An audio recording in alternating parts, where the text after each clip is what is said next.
Enquanto estão falando que eu, quando escrevo as biografias, quem lê os meus livros, parece que eu estou sussurrando no ouvido das pessoas, eu prefiro manter por aí. O pessoal da crítica, ele tá doido para ver um livro mal escrito meu. Como de qualquer um. Ele tá doido para pegar quem está em evidência agora. Pega aí quem está em evidência. É o ator tal. Se esse ator tal trair, não sei, vai todo mundo dar. Léo Dias, todo mundo. Porque querem pegar a falha. Não querem pegar a virtude. Olá, pessoal. Começa aqui mais um Filó, podcast da Conexão que você conhece, né? Foi feito para você e cada pessoa bacana, né? Gente bacana que passou por aqui, trouxe a cadeira, sentou, contou história, ensinou, trocamos ideias, enfim, olha, realmente o Filó tem esse perfil e hoje não é diferente. Habib, tudo bem por aí? Como é que estão as coisas? Temos um convidado Habib, especialíssimo, hein? tô animado, Habib. Eu tô animado porque hoje é tipo, eu não sei, eu tô encontrando dois ídolos aqui hoje, né? Puxa vida. Você já tá sempre junto aí, né, Habib? Mas hoje o convidado de hoje também tem um gostinho especial, mesmo sendo carioca, viu, Habib? Não tenha dúvida, e realmente, olha, admiro muito. Até conversei com ele no passado sobre a possibilidade de um projeto, né? De um jogador, né? E de repente, né, Marquinhos, a gente ainda volta com isso, mas antes do Marquinhos dar o oi dele, quem que nós estamos recebendo hoje, Habib? Olha, Habib, o convidado de hoje, eu falei brincando de carioca, mas eu tenho uma grande admiração pelos cariocas, é só porque a gente não pode deixar de fazer a brincadeirinha, né? Se é biscoito, se é bolacha, o que que é o negócio. Mas o convidado de hoje, Habib, é muito especial. Você sabe que eu tive contato com ele, que nem tem sua semelhança como eu tive contato com você. Foi por meio de um livro, pasme, viu, Habib? Que Mas foi legal. por meio de um livro da biografia do Roberto Medina, do Rock in Rio. Ah, sem E quando dúvida. eu li aquele livro, eu falei, Fantástico. cara, preciso mandar uma mensagem para esse cara. E eu mandei uma mensagem para ele e falou: Pô, cara, você leu esse livro, não sei o que e tal. E, Habib, estamos aqui com o Marcos Eduardo Neves, que é o autor dessa biografia maravilhosa e de tantas outras. Então, eu aqui hoje estou no encontro de dois gigantes que eu sei que com certeza vai ser um papo maravilhoso. Eu estou nas nuvens aqui, viu, Habib? Não tenha dúvida. E olha, antes dele dar o oi dele, vou provocar de novo. Você falou biscoito e bolacha, eu vou provocar. O Corinthians é o time com o maior número de torcedores do Brasil. Ai, meu Deus, agora vem bucho. Tudo bem, Marquinhos?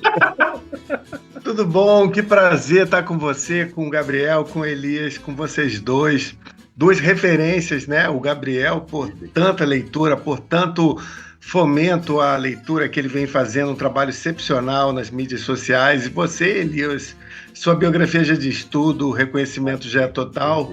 Eu sou apenas um cara que está caminhando aqui, tentando chegar a algum lugar, mas que já tenho minhas 15 obras publicadas aqui, algumas de relevância Amém. nacional e Fantástico. internacional, e fico muito contente em ter, nessa exposição inicial aí, ter lembrado do Vendedor de Sonhos, né? Meu livro sobre o Roberto Medina, que eu fiz em 2006 e que foi minha primeira obra a sair do país. Em 2006 mesmo, eu tive o prazer de lançar em Lisboa, 2 anos depois em Madrid.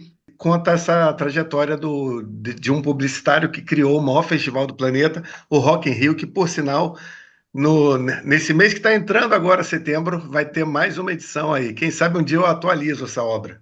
Fantástico, e Ah, pô, precisa, viu, Marquinhos? sensacional. Realmente é o que eu falo até para os meus biografados, né? Primeiro é uma honra estar aqui com você, sem dúvida alguma. Eu brinquei de Corinthians, né? Mas eu vou te falar, um jogo, apesar de anos na reportagem esportiva, eventos internacionais, o momento que me marca é um Flamengo e Vasco no Maracanã. Acho que não tem nada mais emocionante do que isso. É algo, porque você olha ali e fala, meu Deus, aqui pisou esse, pisou aquilo, então é uma coisa fantástica. Mas realmente é o que eu falo para os meus biografados.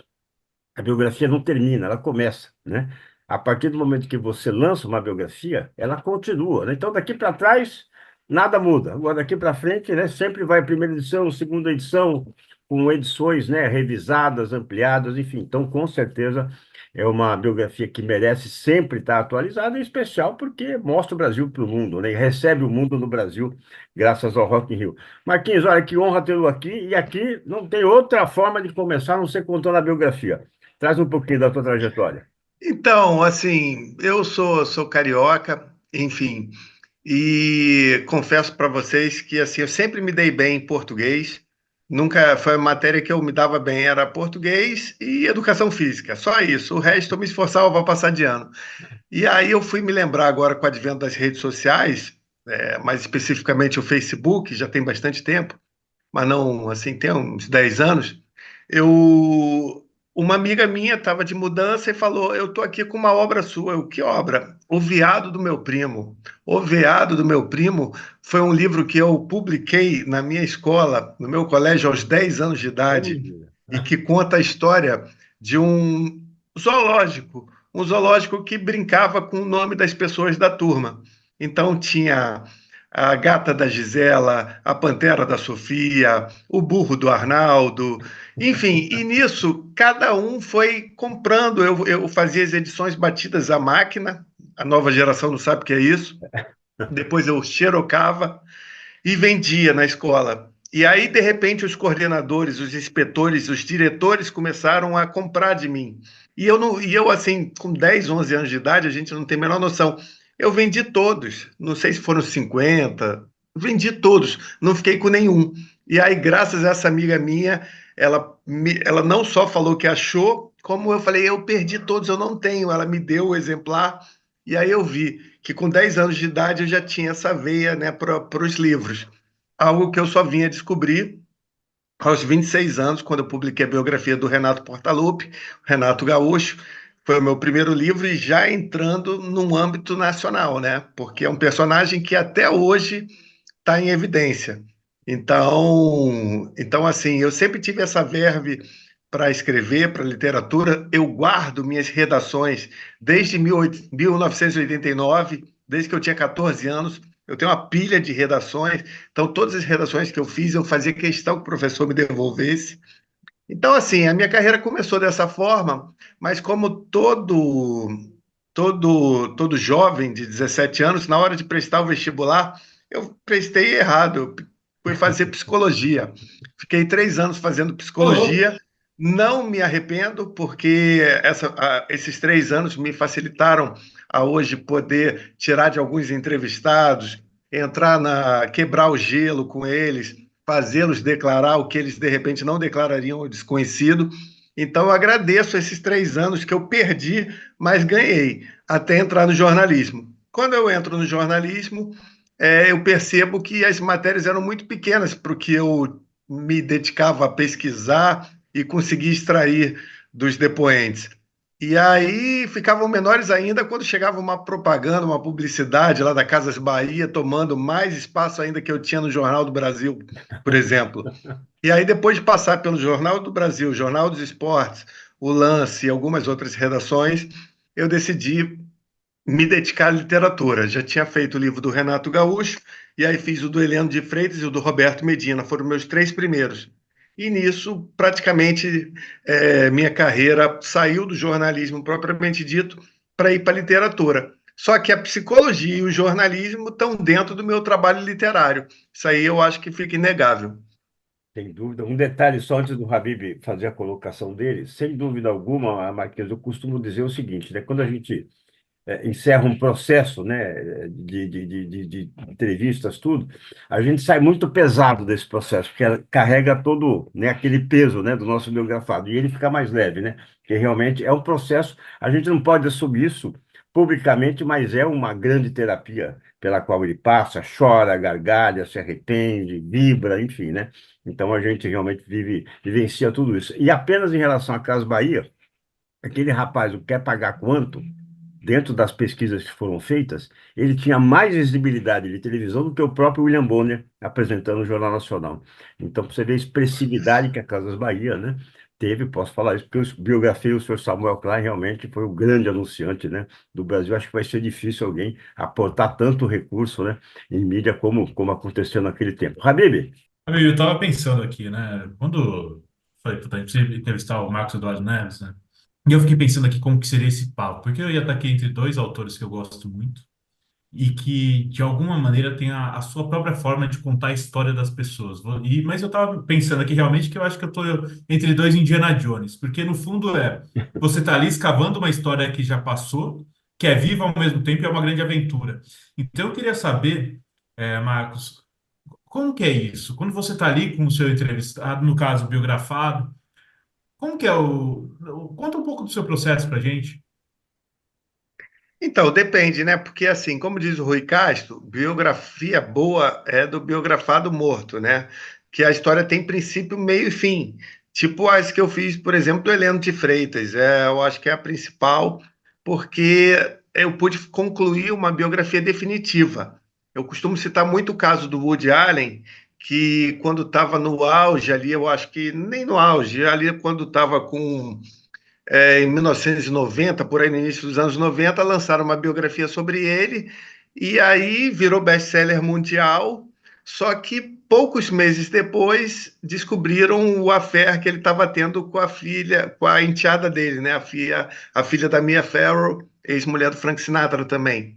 Então, assim, e a menina era menor de idade, então digamos que foi chamado de pedófilo, ao estilo Jerry Lee Lewis, para quem conhece. Então, assim, imediatamente, como o biógrafo em nenhum momento botou, assim, deixou a entender que ele olhava para mulheres mais jovens e nada disso, a biografia foi ao limbo. De best-seller passou a custar 1 centavo e mesmo assim ninguém comprava. O pessoal teve ojeriza do Woody Allen por um certo tempo. Então, assim, a gente tem que ter muito cuidado quando se faz uma biografia de alguém vivo, né? Então eu não costumo chamar nem de biografias quando eu escrevo sobre de alguém vivo. Por exemplo, a do Renato Portaluppi eu considero. Por quê? Porque é a biografia dele jogador de futebol. Porque como treinador ele ainda pode ser campeão algumas vezes. Então eu não posso terminar uma biografia definitiva dele nesse momento. Pode ganhar algum campeonato esse ano, ano que vem, mudar de clube. Então, assim, como jogador, não, ele não volta. Então, teve princípio, meio e fim. Então, eu considero. Então, são raros os casos assim de biografados vivos que a gente possa contar os podres e as glórias de modo a humanizar e que faça com que o leitor se identifique com certas passagens, falando: olha, eu já passei por isso, meu pai passou por algo semelhante, enfim.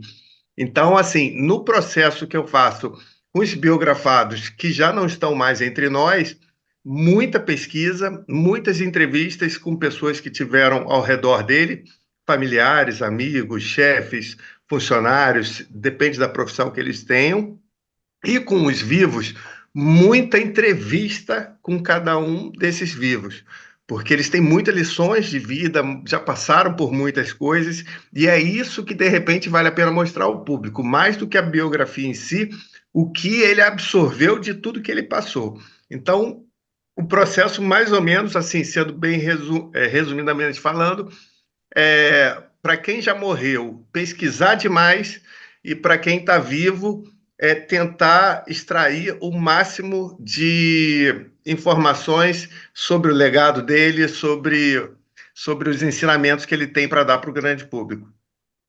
Perfeito. Inclusive, essa é uma grande discussão, né, Marquinhos, da autorizada, da não autorizada e tudo mais, né? Eu realmente me especializei e aprecio a biografia, né, do vivo, né? Por quê? Porque, assim, por que que ele foi para a direita, né? Foi para a direita, ele tem, né, a veracidade, né, dessa decisão. Os outros falam: eu acho que ele foi por causa disso, por causa daquilo, então entra o acho, né? E também o meu projeto se foca muito, né, no legado, né, como você falou, né, a mensagem que se passa para que quem terminou de ler possa entender: olha, agora não sou o novo Mister Fisk ou o novo Roberto Medina, mas eu sou o melhor Elias Awad que eu puder, né? Então, aprendendo como ele fez. Dentro disso, também você citou o maravilhoso Rui Castro. O Fernando Moraes, quando fez a biografia do Paulo Coelho, disse: olha, é a primeira e última biografia que eu faço de alguém vivo, porque eu mesmo me senti inseguro, né, em perguntar, em tocar o processo, tal, tal, tal. Essa discussão do autorizado e não autorizado, né? Qual é o seu ponto de vista? O meu ponto de vista é que, assim como todo mundo tem direito a ter um advogado, todo mundo tem direito a ter um biógrafo. Se a pessoa tem uma história a ser contada, ela não tem as técnicas para contar da melhor forma, para organizar da melhor forma, para distribuí-la para o leitor, saboreá-la, degustá-la, absorvendo as informações como ensinamentos. Então, eu acho assim, o pior dos criminosos não tem direito à sua defesa através do advogado. Então, assim, se digamos, um pastor venal, que todos nós conhecemos, não precisamos falar o nome, me chamar para fazer a biografia dele, eu vou aceitar, porque ele merece, tem uma história que ele quer contar, e precisa de alguém tecnicamente capaz de fazer com que seja contada para o público dele. Agora, eu não vou queimar toda a credibilidade que eu adquiri ao longo de mais de 2 décadas, são 23 anos como biógrafo, eu não vou queimar botando o meu nome, é um livro de Marcos Eduardo Neves. No máximo, na página 4 vai estar lá, revisão Marcos Eduardo Neves. Mas ele tem o direito de ter a sua obra. O pior dos criminosos, pior dos cafajestes, dos canalhas brasileiros, dos políticos, talvez.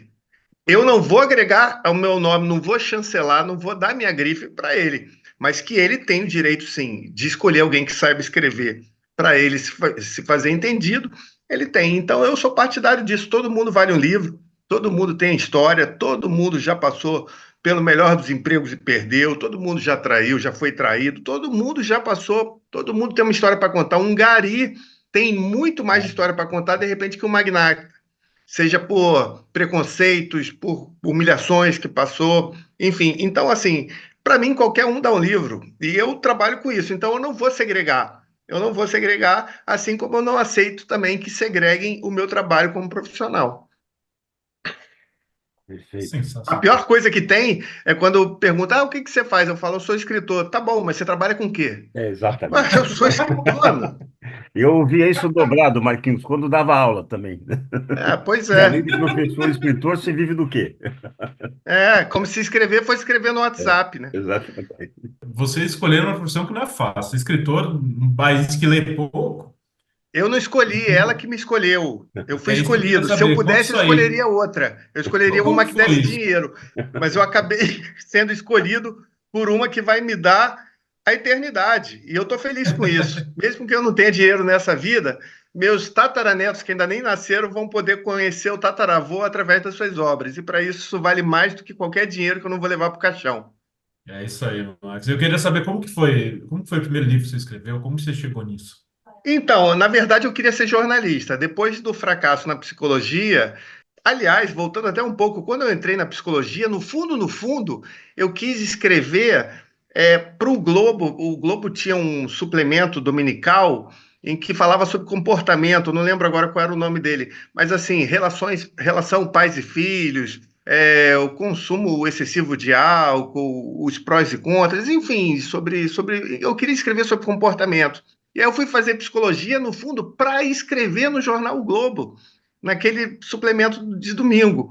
E aí, nisso, o pessoal foi falando, cara, vai para o jornalismo, e eu decidi ir para o jornalismo. Então, assim, foi o jornalismo que me levou aos livros. É, Me deu uma experiência muito grande, um know-how muito grande de poder. A primeira entrevista que eu fui fazer no jornalismo, que eu peguei o telefone morrendo de medo de discar para a pessoa, foi para o Zico. O cara falou, pediu para um estagiário, liga para o Zico. Eu falei, eu ligar para o Zico? Sabe? Pô, pelo amor de Deus, para mim era a mesma coisa que pedir para ligar pro Michael Jackson, para ligar para o Papa Francisco, né? Na época, o João Paulo II. Então eu fiquei ali tremendo para falar com o Zico e o Zico me recebeu numa boa, por quê? Porque eu era jornalista. Então nisso você já vai quebrando várias coisas, e hoje não tem ninguém que eu que eu trema assim de estar frente a frente. Eu tive há pouco tempo frente a frente aqui na minha rua com o Roger Waters, do Pink Floyd, e, cara, foi Sensacional. de igual para igual, entendeu? Eu acho que a minha profissão me dá essa, essa condição de entender as pessoas, cada uma, cara, todos nós somos iguais, só que cada um tem sua profissão, cada um tem seu, né? Por exemplo, o ser escritor me dá status, mas não me dá independência financeira. Agora, ser, sei lá, um empresário pode dar independência financeira, mas não dá o menor status à pessoa. Então, cada um tem a sua profissão, eu respeito todas e exijo respeito na minha. Eu fiz o curso de roteiro na New York Film Academy, lá em Nova York. Porque eu queria melhorar o meu inglês, minha escrita, e eu queria aproveitar e aprender sobre storytelling e a jornada do herói, né? Toda a construção bonitinho lá. E eu tive aula com o cara que foi produtor daquele filme De Repente 30, com o Sim. Mark Ruffalo e com a Jennifer Gardner, acho que é. E aí ele falou isso, exatamente o que você falou. Ele falou, as pessoas que são famosas não tem, assim, são famosas, beleza, conquistaram o seu sucesso, mas são pessoas como a gente. Você vai ficar lá endeusando a pessoa quando você for falar, você não vai conseguir pegar a história, você não vai conseguir vender o que você precisa vender. E é muito isso que você falou, né? Então eu acho muito bacana, porque, por exemplo, você pegou isso da lição do que a vida te deu, né? E eu lembrei de um outro caso que você falou da Mia Farrow. Não, quem que era casada com o Woody Allen? Mia Do Farrow? Woody Não, Allen, Woody Allen. isso, Depois mas do quem que era Sinatra. casada com ele? Ah. Quem que era casada com E a ele? Farrell mesmo. A Mia A Mia Farrow. Farrow e o Woody Allen, só que ele teve um caso com a filha dela, com a enteada Isso. dele. E aí, eu lembro que você falou do Frank Sinatra. Eu lembrei de um trecho do livro do Roberto Medina que ficou na minha cabeça até hoje. Que é quando o Roberto Medina foi falar com o Frank Sinatra para fazer um comercial para um whisky. E aí ele falou: Olha, na verdade, eu não quero só esse comercial, eu quero trazer o Frank Sinatra para o Brasil. E como que você faz para pegar essas histórias assim, Max? O pessoal começa falando e solta do nada? Qual que? Porque eu sempre fiquei curioso nisso, porque é uma história muito boa. Então, quando na verdade a gente consegue ficar de igual para igual com a pessoa, aquilo que seria uma entrevista profissional vira um bate-papo de botequim. E a pessoa não percebe que, de repente, aquilo que ela não queria falar, ela fala. Entendeu? Quem viu minha participação e tem no YouTube, no programa do Jô, vai ver que logo de início ele tenta acabar comigo. Quantos anos você tem? Eu falei 31. Pois é, eu não vi o Heleno jogar, imagina você. Então, se eu não estou preparado, eu caio e ele monta. Mas a partir do momento que ele viu que eu estava preparado, começou a virar uma conversa em que ele só pedia: e aí, o que aconteceu depois? Não sei o quê. Ele estava realmente interessado em saber. Entendeu? Então, assim, muitas das informações eu consigo exatamente por não tratar a pessoa como um biografado. E sim como um amigo, cara. Eu tô num papo, e aí, o que aconteceu lá? Mas, ó, rolou aquilo, rolou alguma treta, e não sei o quê, e de repente o cara fala. E outras eu consigo através de pesquisa. Por exemplo, durante o processo do livro do Heleno, eu fui descobrir que tinha um crítico musical, que eu não lembro qual é o nome, falando em 1900, por volta de 1949, 48, por aí, falando assim: será que aos 32 anos de idade essa senhora Dercy Gonçalves não percebe que o tempo dela já era? Esse cara faleceu, a mulher foi morrer com quase 100 anos, em evidência, com os holofotes ainda nela. Entendeu? E esse crítico falou isso. Outra coisa que eu descobri no jornal, eu tive que botar. Eu tive que botar. Então, são informações que, pincelando do nada, seu olho vai lá e pega. Por exemplo, no mesmo livro do Heleno, eu descobri que quando houve o torpedeamento de navios brasileiros na costa, e aí, a partir de então, o Brasil decidiu entrar oficialmente na Segunda Guerra Mundial, as mães cariocas tinham medo de levar seus filhos para a praia. Copacabana, princesinha do mar Dorival Caymmi, ficava deserta, porque o pessoal tinha medo de subir um submarino ali e sair metralhando as crianças. Aí o que que a Maria Lenk fez? Maria Lenk, que já era medalhista olímpica do Brasil, ela decide, na grande fortaleza que existia em Copacabana, que era o Copacabana Palace, criar uma escolinha de natação na piscina do Copa. E aí as mães começam a matricular. Hoje tem escolinha de natação em todos os lugares, em clubes, em condomínios. A primeira foi Maria Lenk, por causa daquilo, do torpedeamento dos navios. Então ela foi visionária, ela já tinha abandonado a carreira, né, como desportista.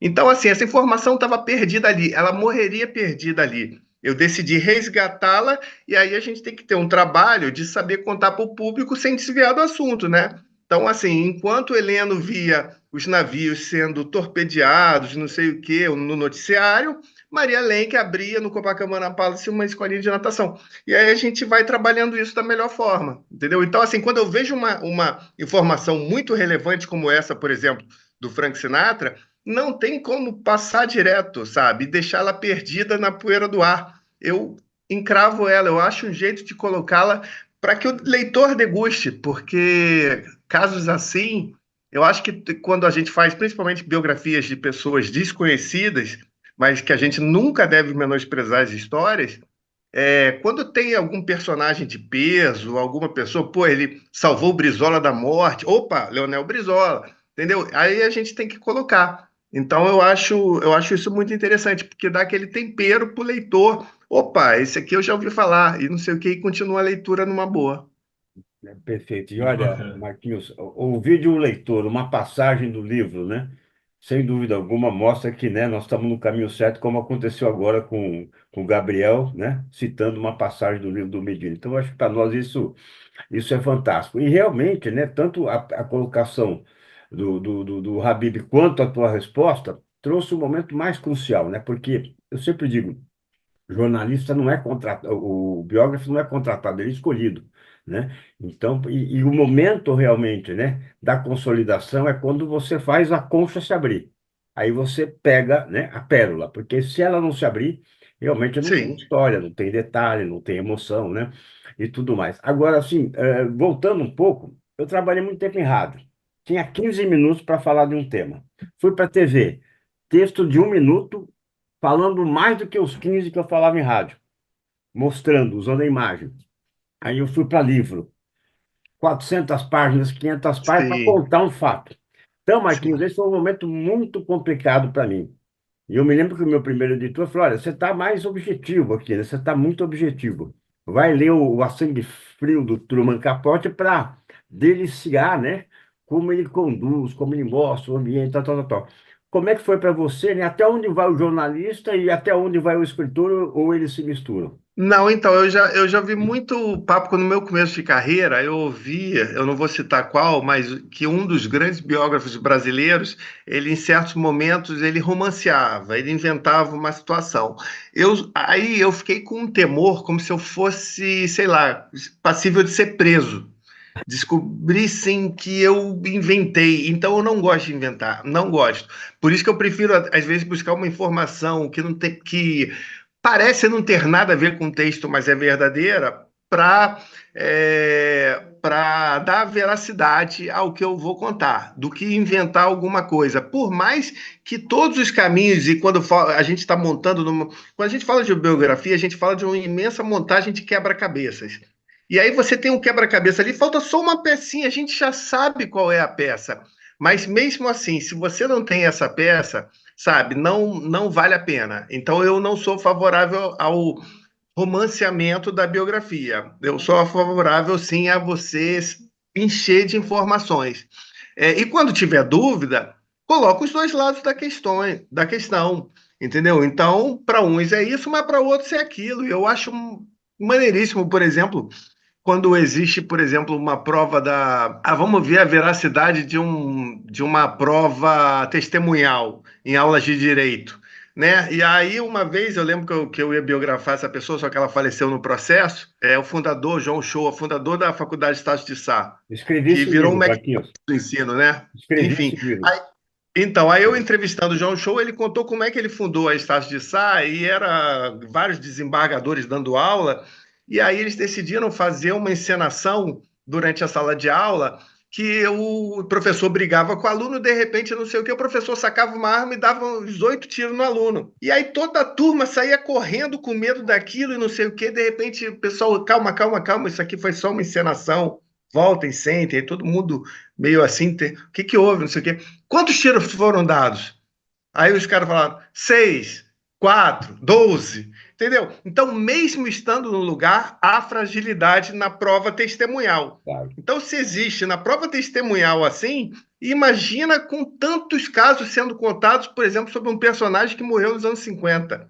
Entendeu? Como é que eu vou ter a absoluta verdade sobre aqueles fatos? Eu prefiro expor. Ó, para uns falam que o Heleno teve isso, mas outros, como o Nelson Rodrigues, dizem que não, entendeu? E deixar o público decidir, entendeu? Então, eu prefiro dar isso do que endossar algo que eu não tenho certeza e depois eu vou ser criticado e metralhado pela censura, pela crítica. Perfeito. Então, eu prefiro trabalhar sempre com informações. E o dia que eu fizer o meu romance, aliás, eu já tenho feito. Eu já tenho feito, mas eu ainda não estou, digamos, preparado para publicar.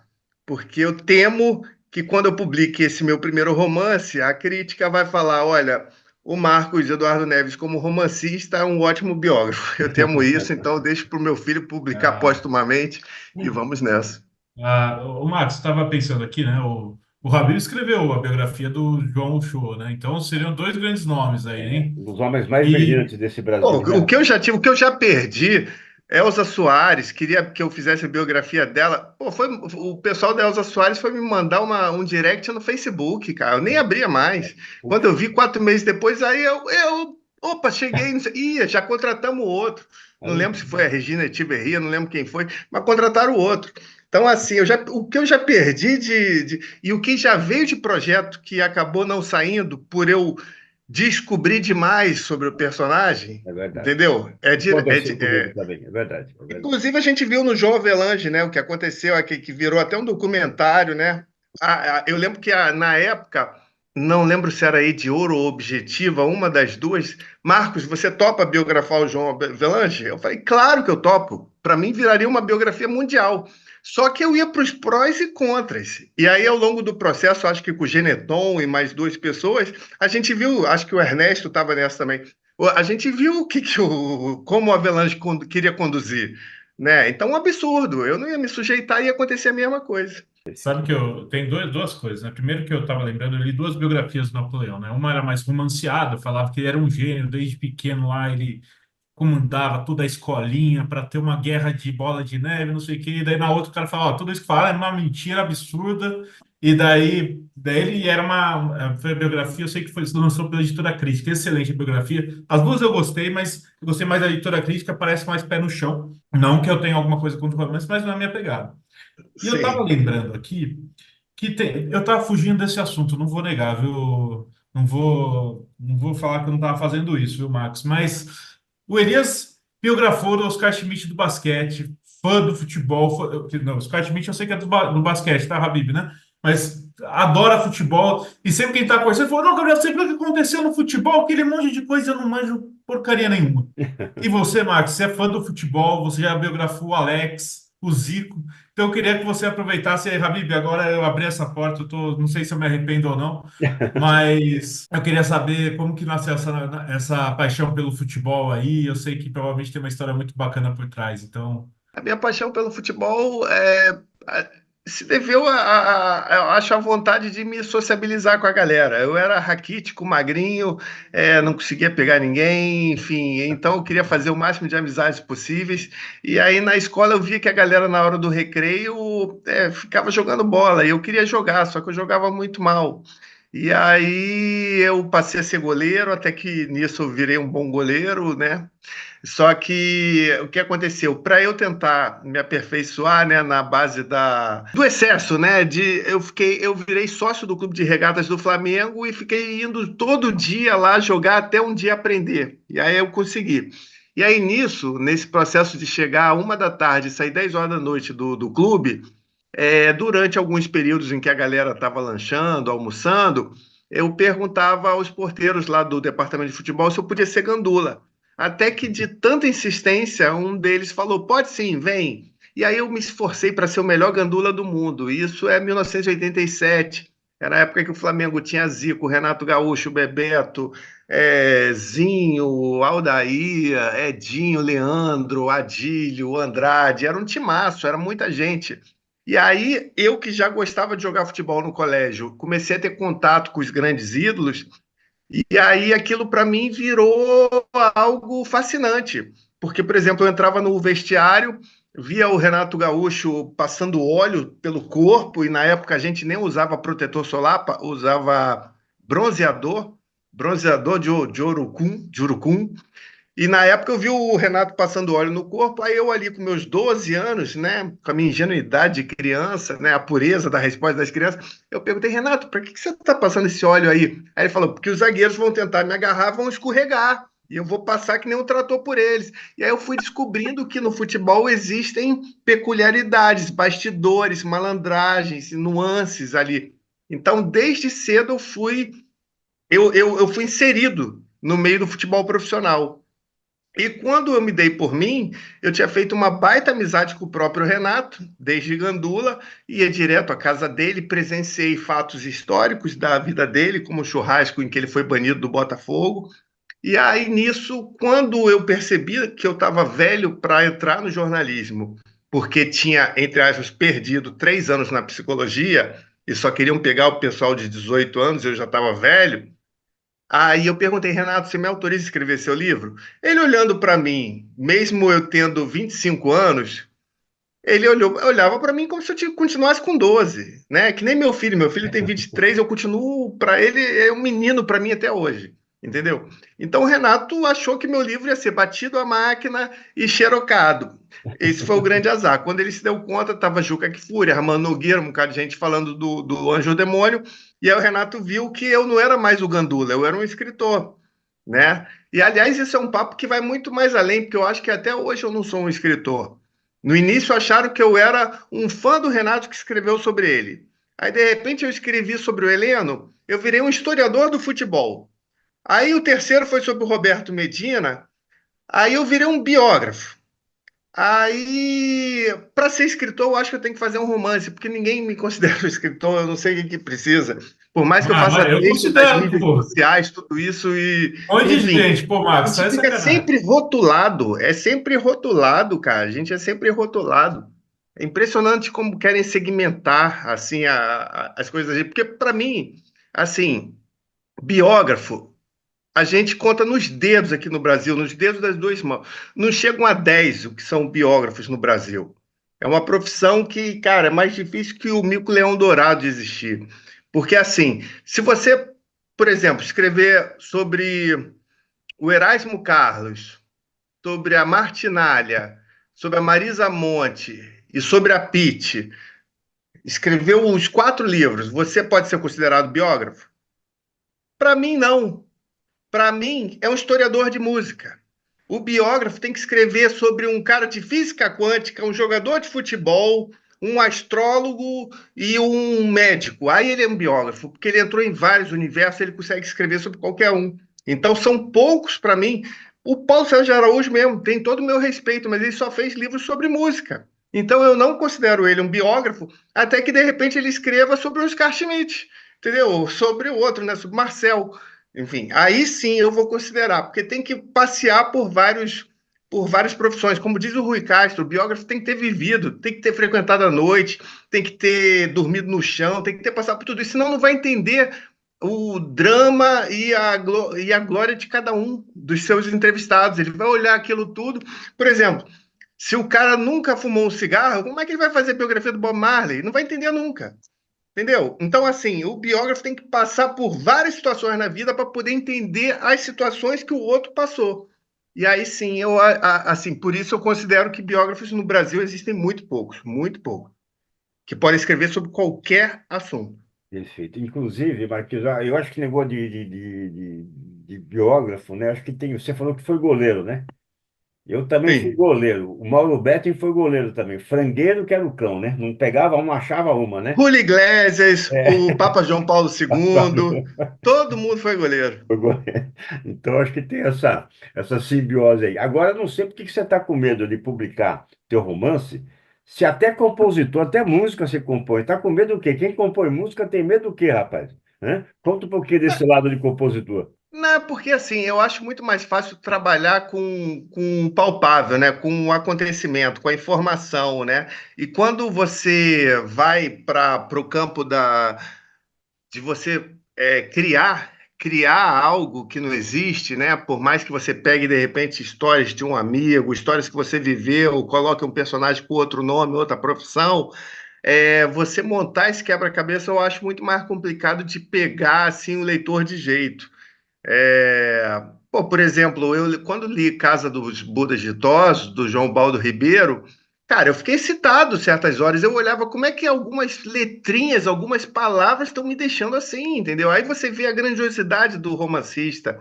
A mesma coisa quando eu li um livro do Rubem Fonseca, que ele falava sobre, enfim, as fezes dele, e eu senti o cheiro, cara, lendo aquilo, entendeu? Era um livro de contos, não lembro agora direito o nome.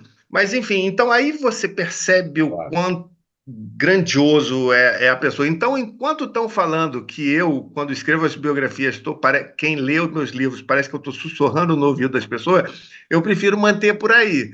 Porque daqui a pouco vai chegar alguém que está doido. O pessoal da crítica, ele está doido para ver um livro mal escrito meu. Tá doido. Como de qualquer um. Ele tá doido para pegar. Quem está em evidência agora? Pega aí quem está em evidência. É o ator tal. Se esse ator tal trair, não sei, vai todo mundo dar. Léo Dias, todo mundo. Porque querem pegar a falha. Não querem pegar a virtude. Não querem enaltecer a virtude. A virtude quer dar a falha. Então, se o cara mais, o Tony Ramos trair a esposa, vai ser muito mais falado do que todas as suas obras que glorificam a dramaturgia nacional, entendeu? Claro, claro, sem Então dúvida. eu tenho medo de publicar meu romance no momento por causa disso. Agora, quando eu chegar na idade do Zico, meus 70 anos, eu vou falar, falem o que quiser ou não falem, enfim, Eu me vou permito, né? publicar. E aí eu Claro. publico. Muito bom, muito bom. Agora, só se como compositor, tem, canta um trechinho de uma música para a gente ficar um pouco, né, um pouco mais familiarizado com esse compositor. Então, como compositor, eu criei algumas músicas, algumas parcerias, outras a maior parte delas está nos streaming de música, né? Nas plataformas Spotify, Deezer, essas coisas assim. E tem uma dela, por exemplo, chamada Meu Dever, que o Raimundo Fagner tá namorando já há um tempo. Ele quer que a gente transforme eu fiz a letra, um amigo meu fez a melodia, chama-se Meu Dever, e assim o refrão dela é eu gosto de você, né? Quem sabe tá na hora. Seu gosto, seu prazer, agora é meu dever, não dá para esperar. Que a gente vai fazer e acontecer e quer saber agora. Que a gente casa um dia, mas um ano inteiro a gente se namora. Que a gente vai fazer acontecer e quer saber agora. Que a gente casa um dia, mas o ano inteiro a gente se namora. E por aí. O Fagner gostou desse refrão, gostou dessa pegada e vamos torcer para ele botar essa música na audiência aí. Bom, se o Raimundo Fagner farejou essa letra, deve ser coisa boa, né? Porque ele entende pouco de Ele música, pega né? Cecília Meirelles, ele pega escritores, né, cara? Ele pega vários escritores. O Borbulha de Amor é do Ferreira Goulart, né? Ele pegou do Ferreira Goulart. É uma poesia do Ferreira Goulart, muita gente gosta, mas é música brega, não sei o quê. Quem dera ser um peixe para o seu límpido aquário borbulhar. Eu É sempre uma lembro da entrevista. poesia de Ferreira Goulart e o pessoal chama de brega. Eu nasci no país errado. A profissão errada me escolheu e eu ainda nasci no país errado, né? Ó, Max, não concordo com isso nem um pouco, viu? Eu tô aqui com dois grandes escritores, são escritores sim, e quando você lançar o romance, pode ter certeza que eu vou ler, viu? Porque eu tô aqui na expectativa. E, É Max, um queria anticristo no aproveitar. Rio de Janeiro. O nome eu já dou de antemão. É um Pô, anticristo no Rio sensacional. de Janeiro. Eu vou querer ler, já tô curioso, viu, Max? E, Max, eu queria que você contasse a última obra que eu li sua agora, que foi recentemente lançada, que é do Zico. Eu queria, pô, conta como você chegou nele, como que foi isso? Essa mesmo, Efeito Zico. O efeito Zico. Então, o Zico, então, desde que eu virei gandula do Flamengo, o Zico costuma falar que ele não lembra de mim. E eu costumo falar que eu conheço ele há 37 anos, porque eu tinha 12, eu estou com 49. E ele realmente só lembra de mim, a gente só ficou mais próximo a partir de 2010, por aí, quando eu fui indicado para fazer uma revista para o projeto social que ele tem, que é a Escolinha Zico 10. Então, assim, em 2010 a gente ficou amigo. Em 2003 eu, estagiário, me mandaram ligar para ele, eu me tremi todo. Mas em 87 eu era gandula dele. Então, quando a gente ficou amigo e ficou muito próximo no projeto da revista para o projeto social dele, eu descobri que além desse cidadão maravilhoso, de valores inabaláveis que é o Zico, ele é um gaiato, ele adora soltar uma piada, ele adora quebrar o gelo, enfim. E aí a gente ficou muito amigo porque eu sou assim também, brincalhão, gosto de uma boa sacada, entendeu? De duplo sentido e tudo. E a gente ficou muito amigo. E nisso, o Zico ele já vem há 5 anos, mais ou menos, 5, 6 anos, dando palestras de liderança ou palestras de como formar uma equipe vencedora. E ele preferiu agora se dedicar a essa palestra de liderança, né? E aí eu falei, Zico, que tal a gente transformar em livro? Ele falou, porra, Marcos, eu acho ótima ideia, porque eu faço a palestra lá de 1 hora e meia, e na meia hora final, quando eu abro para perguntas do público, o pessoal pergunta sobre o pênalti que eu perdi na Copa, sobre o gol de bicicleta que eu fiz no jogo tal, e não sei o quê. Não fala de liderança. E ele tem muito mais a falar de liderança. Então, assim, eu falei, a melhor coisa é a gente fazer esse livro, eu vou te fazer todas as perguntas possíveis, e nelas, durante o bate-papo, você vai lembrar outras situações. E aí, o cara que for na tua palestra, além de te assistir, poder pegar o autógrafo, aquela coisa toda, vai poder levar para casa tudo que o Zico, ao longo de 70 anos, viveu e absorveu do futebol. Então, para quem leu o livro e quem for ver a palestra, é que nem um filme, né? Que você escreve um livro, o livro vira filme. O que houve com 5 personagens vai condensar para 2. Então, assim, você vai ter que condensar em no máximo 2 horas o que você levaria dias ou meses para ler. Então, a mesma coisa, ele não consegue falar um livro inteiro numa palestra. Mas você pode chegar em casa com o livro e vai absorver muito mais detalhes, tudo que aquilo que ele teve que resumir rapidamente para o grande público no auditório.